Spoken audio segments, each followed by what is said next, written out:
Good morning and welcome to my YouTube channel. और मैं हूं आपका दोस्त मोटो राइडर खोजैक। तो आइए आज की इस राइड की शुरुआत हम करते हैं एक नए टॉपिक को लेकर, एक नए सब्जेक्ट को लेकर। क्या 50 से ज़्यादा की उम्र के लोग या 60 से ज़्यादा की उम्र के लोग या 70 से ज़्यादा की उम्र के लोग, क्या ऐसे उम्र के लोग बाइक चला सकते हैं? किस टाइप की बाइक चला सकते हैं और कैसे चला सकते हैं? तो इस टॉपिक पे हम लोग आज डिस्कस करेंगे और मैं कुछ आपको बहुत ही इम्पोर्टेंट टिप्स देने वाला हूँ। अगर कोई इस वीडियो को देखता है, ये एक मोटिवेशनल वीडियो है जिसको सुन करके ना ही 50, 60 और 70 इयर्स की उम्र के लोगों के लिए फ़ायदेमंद है, बल्कि ये उन लोगों के लिए और ज़्यादा फ़ायदेमंद है जो अभी उनके 30s में है या 40s में है या टीनेजर्स है। तो मैसेज ये है कि किस तरह से आप जो है गाड़ी चला सकते हैं, टू व्हीलर चला सकते हैं और कैसे चला सकते हैं, कब तक चला सकते हैं। तो आइए करते हैं शुरुआत। सबसे पहले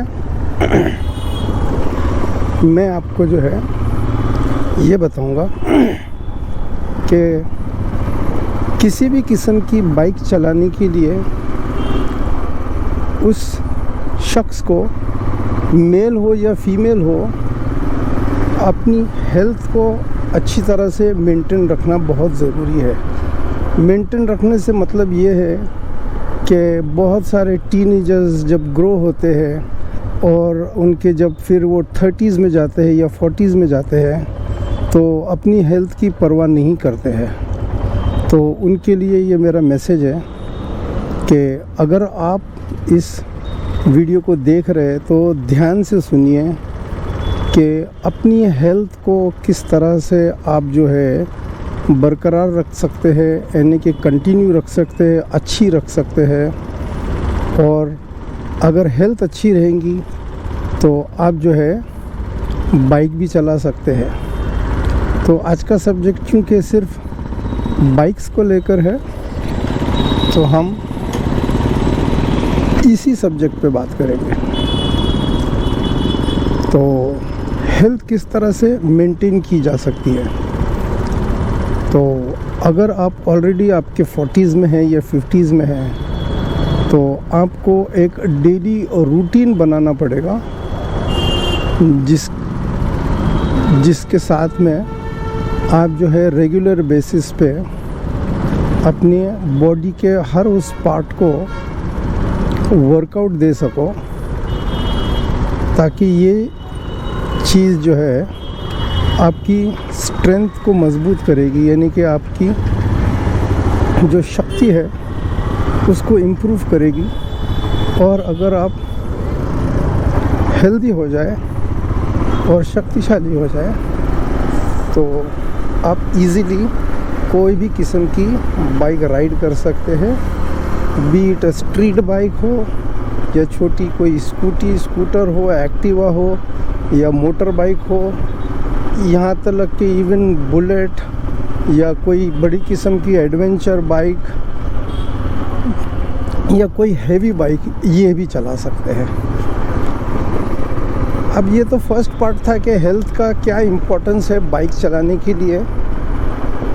तो जैसे कि अगर आपके पैरों में वीकनेस है तो आप जो है ज़्यादा देर तक के बड़ी या हेवी बाइक, या आपको जो लगती है वो हेवी है, तो इस तरह की बाइक आप इसके लिए नहीं चला सकते कि आपके पैरों में वीकनेस है। तो सबसे पहले जो है आपको ज़रूरी है कि आपके पैर की जो है, यानी कि लेग्स की जो है, इसकी आप जो है स्ट्रेंथ ट्रेनिंग करें। और स्ट्रेंथ ट्रेनिंग के जो है कई किस्म के एक्सरसाइज है जिससे लेकर के आप स्ट्रेंथ ट्रेनिंग इजीली कर सकते हैं।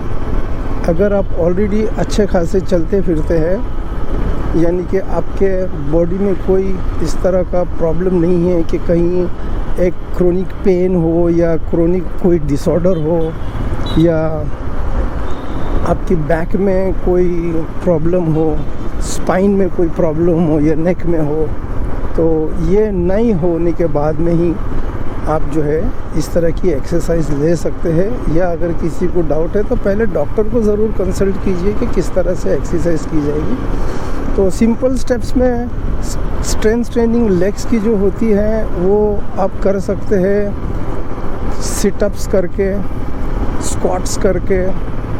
ओके, डेली का एक रूटीन बनाइए। अगर ऑलरेडी एक्सरसाइज नहीं करते हैं तो छोटे छोटे सेट्स रखिए और थोड़े रेपिटेशंस के साथ में इसको आप करिए। तो लेग्स ट्रेनिंग जो है, लेग्स की स्ट्रेंथनिंग जो है, स्ट्रेंथ ट्रेनिंग फॉर लेग्स, ये बहुत इम्पोर्टेंट है क्योंकि बाइक जो है मैक्सिमम जो है आपके लेग्स के ऊपर जो है सपोर्टेड है। तो लेग्स के बाद में जो है आ जाता है आपके शोल्डर्स है, आर्म्स है और फिर आपके रिस्ट्स है। तो शोल्डर्स की एक्सरसाइज जो है इस पे आप ध्यान दीजिए। तो शोल्डर्स की एक्सरसाइज किस तरह से करते हैं वो भी मैं आपको बता दूंगा मेरे अगले वीडियो में। मैं आपको लेग्स की ट्रेनिंग कैसे करते हैं वो बताऊंगा, शोल्डर्स की बताऊंगा और आर्म्स की बताऊंगा और रिस्ट की भी बताऊंगा। तो शोल्डर्स की रेगुलर बेसिस पे एक्सरसाइज कीजिए। शोल्डर्स बहुत इम्पोर्टेंट है आपको बाइक चलाने के लिए, क्योंकि शोल्डर्स के ऊपर जो है फिर आपका स्टीयरिंग या हैंडल जो है बाइक का, ये जो है कंट्रोल्ड है। साथ ही में आपके रिस्ट जो है वो भी अच्छे होने चाहिए, क्योंकि कंटिन्यूसली रिस्ट की मूवमेंट होती है और बहुत सारी बाइक्स ऐसी है कि जिसकी वजह से रिस्ट्स पे आपके लोड आता रहता है। तो ध्यान रखिए कि अगर कोई आप इस तरह की पोजीशन पे बैठे हो कि जिसकी वजह से आपके रिस्ट पे लोड आ रहा है, तो आप उस पोजीशन को अवॉइड कीजिए या फिर कोई ऐसी बाइक टेस्ट कीजिए जिससे आपके रिस्ट को लोड नहीं आएगा। जो अपराइट पोजीशन वाली बाइक्स होती है जिसमें यानी कि बंदे सीधे बैठते हैं, जिसका बहुत बेहतरीन एग्जांपल रॉयल एनफील्ड का है, या फिर छोटी बाइक्स के अंदर आप कोई भी स्ट्रीट बाइक्स देख लीजिए, इनके सिटिंग पोजीशंस बहुत अपराइट होते हैं, अच्छे होते हैं। स्पोर्ट्स टाइप की जो बाइक होती है ना, ये इस पर लीन होना पड़ता है, और अगर आप लीन होते हैं तो आपका तो 100% रिस्ट और शोल्डर के ऊपर लोड जाता ही जाता है। तो और ये स्पोर्ट्स बाइक ऐसी होती है कि इस पे तो लॉन्ग डिस्टेंस या ज़्यादा देर तक के गाड़ी चलाना ये हर किसी के बस का काम नहीं होता है। इसको बहुत ही ज़्यादा फिटनेस की ज़रूरत होती है। तो